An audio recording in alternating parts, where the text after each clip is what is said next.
hampir 4 triliun. Wow. Hampir 4 triliun, Bung. Karena kan lucu, masa 4 triliun ada venue yang ambruk, Iya. ada jalan yang belum diaspal. Saya lihat susunya diganti santan gitu kan.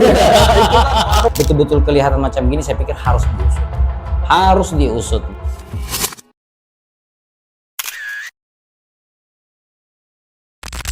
Kali ini kita akan membahas soal PON Sumut Aceh dengan segala kontroversinya dan segala kemeriahannya.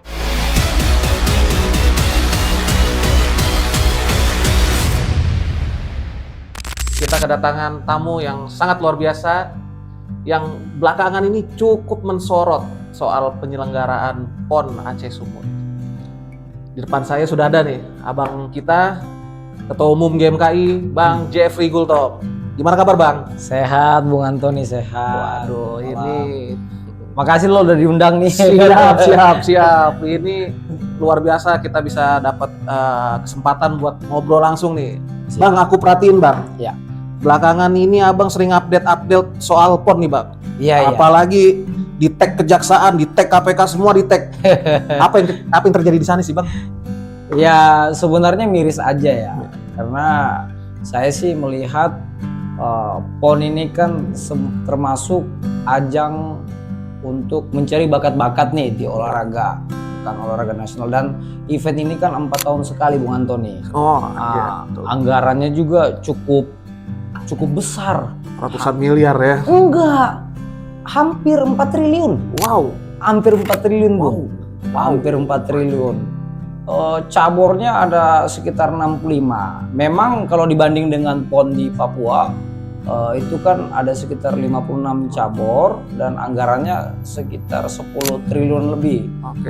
Tapi kalau dibanding Aceh Sumut mungkin aksesnya ya, tapi Ya. persoalannya menelan APBN tuh hampir sekitar 2,2 triliun.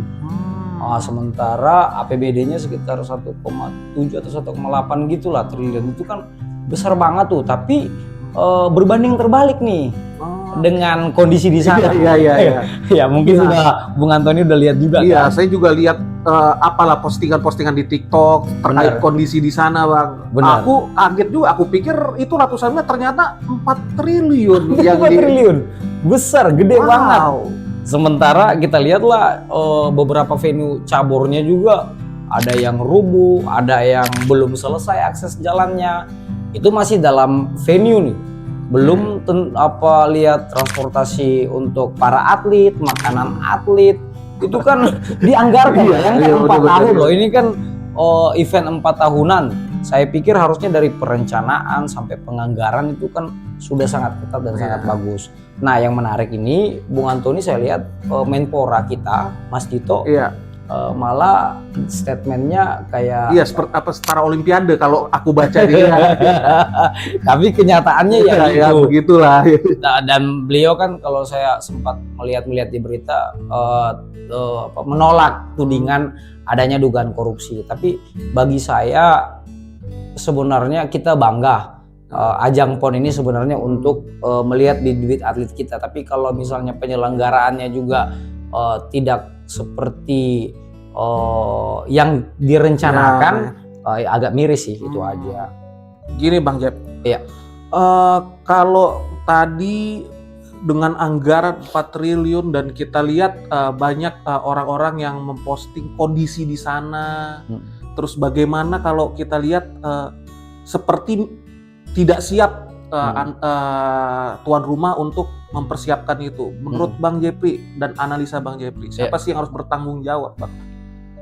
Ya sebenarnya semua pihak ini kan pasti berkolaborasi ya. Tapi yang pasti ketua panitia itu yang harusnya bertanggung jawab, karena beliau yang dipercayakan untuk menyelenggarakan event ini. Nah saya pikir dari sisi perencanaan, kemudian penganggaran itu kan harus detail ya.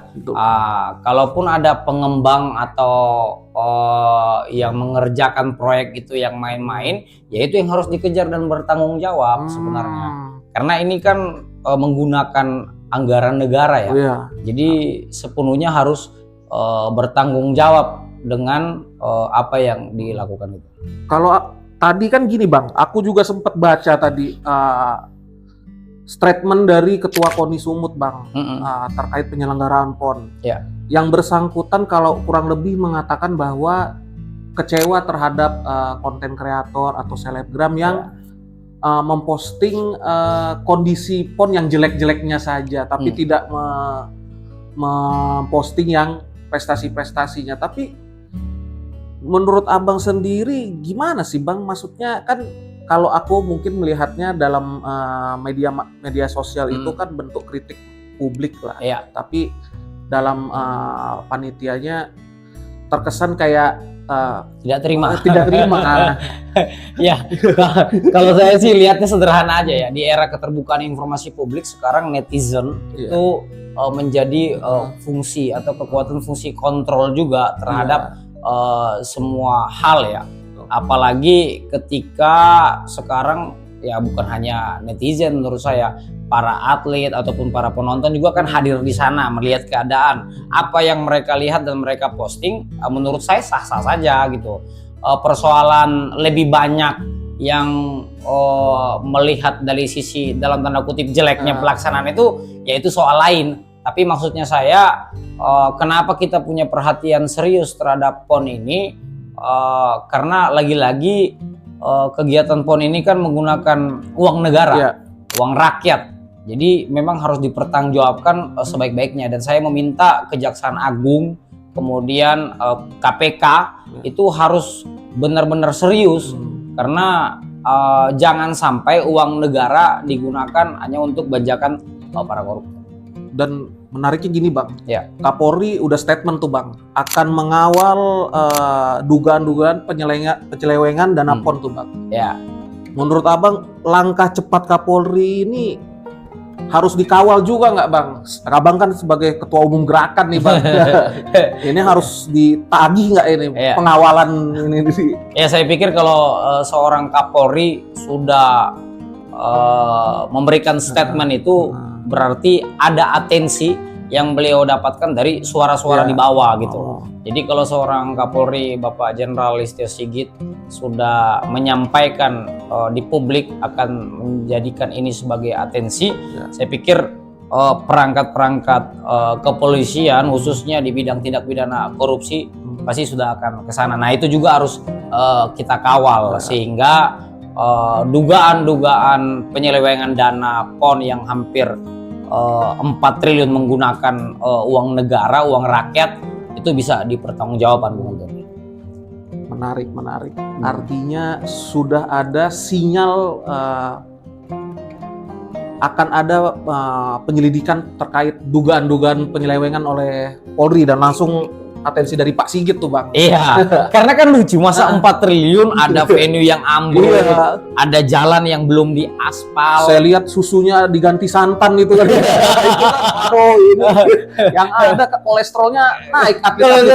Harusnya minum susu, diganti santan. Diganti santan kara, wah. Ini 4 triliun. Di santan dapat 2 hektar.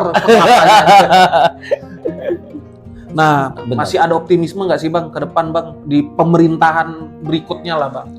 Ya saya pikir kita ini kan rakyat Indonesia adalah bangsa yang optimis ya. Apalagi menjelang pemerintahan baru Pak Prabowo dan Mas Gibran.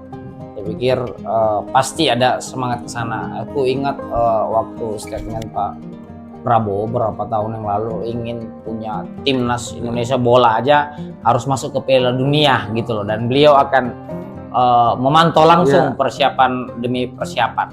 Nah, termasuk juga dengan event-event nasional ini sebenarnya kan PON ini kan diharapkan punya track record yang baik untuk menghasilkan bibit-bibit atlet untuk agenda-agenda ataupun event-event internasional. Nah, coba mungkin Bung Antoni lihat bukan hanya dalam venue-nya aja. Kita bilang lah, ambil contoh kayak pertandingan bola yang kemarin antara Sulteng dan Aceh gitu. Sudah jelas-jelas jadi ribut gitu. Baku pukul, wasitnya dihajar gitu. Nah, ini kan sebenarnya tidak boleh terjadi, bahkan jadi atensi oleh ketum PSI sendiri ya, Mas Erick Thohir.